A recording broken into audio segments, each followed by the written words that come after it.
can keep your head when all about you are losing theirs and blaming it on you. If you can trust yourself when all men doubt you, but make allowance for their doubting too.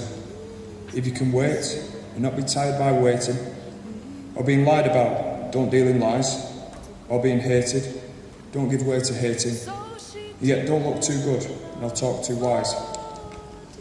If you can dream and not make dreams your master, if you can think and not make thoughts your aim, if you can meet with triumph and disaster and treat those two impostors just the same, if you can bear to hear the truth you've spoken, twisted by knaves to make a trap for fools, or watch the things you gave your life to, broken, and stoop and build them up with worn-out tools.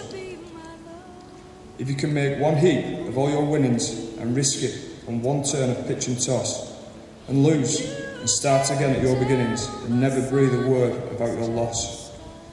If you can force your heart and nerve and sinew to serve your turn long after they are gone, and so hold on when there is nothing in you except the will which says to them, hold on.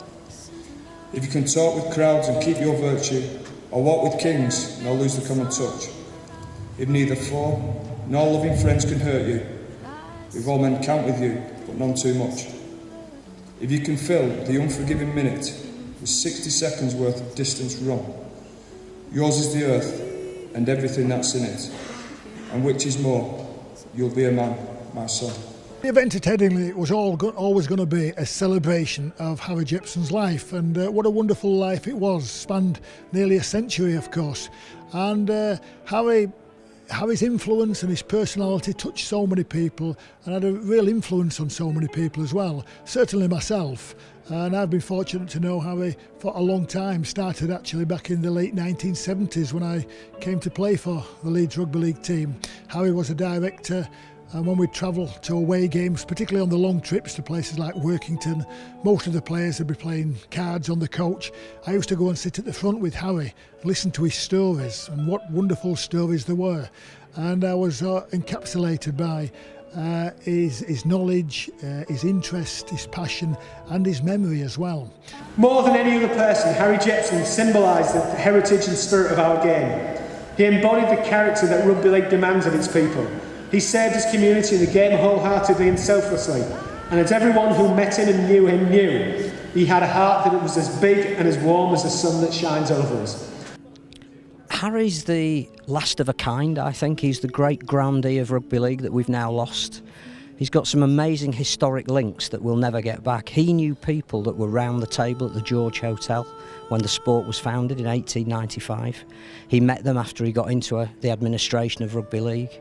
He also came up to this Headingley ground in 1934 when the French first came over to take up the game, and Harry was a student of French at school. He was one of their best speakers, and he came up to get the autograph of Jean Gallier, the famous Frenchman who founded the game over there, and asked for it in French. And from then ever on, he not only was an expansionist, but he absolutely adored the game in France. But when he went there, the people of France adored him because he was the man that had shaken the hand of Jean Gallier.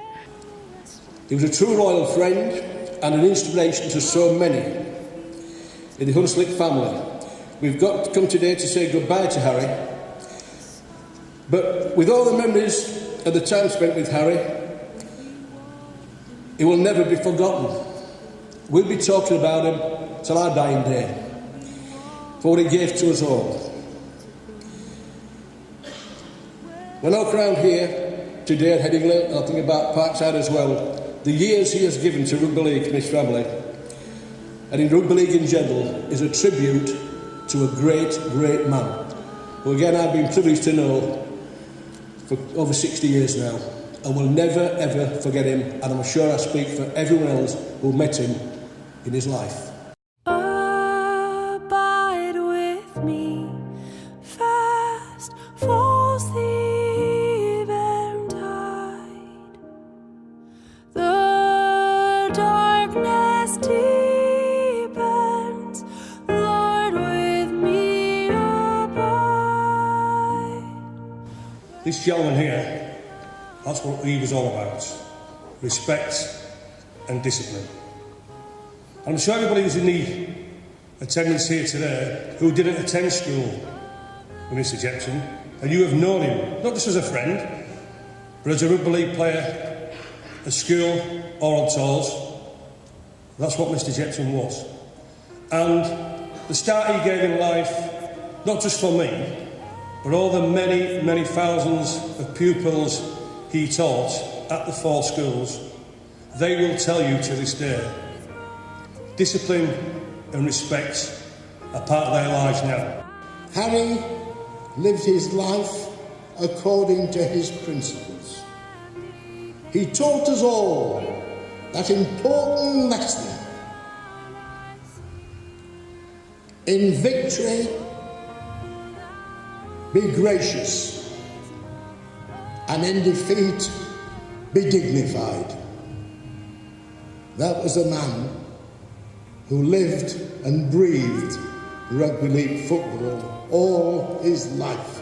Harry has touched so many people in so many different ways. How do you sum up somebody who's had such an influence? And I was trying to think about that. How can I come up with a sentence that actually captures the character, the personality of Harry Jepson? And I was scratching my head, but it was Harry's granddaughter Debbie who came up with it for me. And she said, you know, if you had the ability to create your own granddad and put in all the sort of features and characteristics that you'd love him to have, you'd end up with Harry Jepson. And I thought, well, that's perfect. And actually, that could apply to Harry in so many other ways. He's been the perfect president. From what we've heard from our speakers, he was the perfect school teacher. He's the perfect ambassador. Everything he's done, Harry Jepson has been Mr. Perfect. And I know all of us at Headingley will certainly miss him, and he'll be missed throughout the city of Leeds.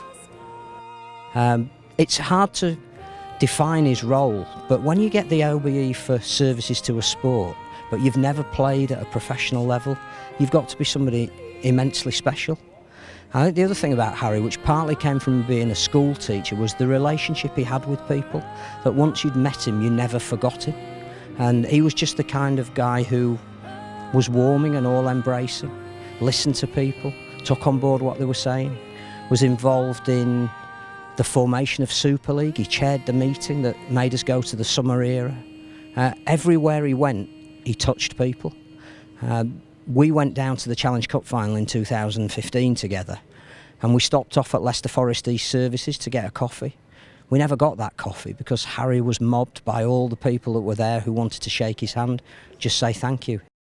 I can't believe that a little lad who was born in a back-to-back house in Hunslet has had the privilege of travelling the world. And I'd never been in an hotel in my life till I went into the army.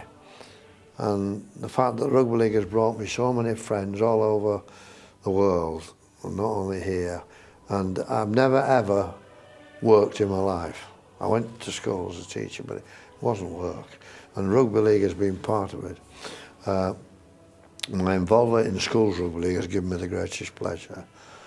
And to think that I went to the Buckingham Palace and was appointed OBE by the Prince of Wales, and it's all because of Rugby League. But apart from that, it's brought me untold happiness throughout my whole life.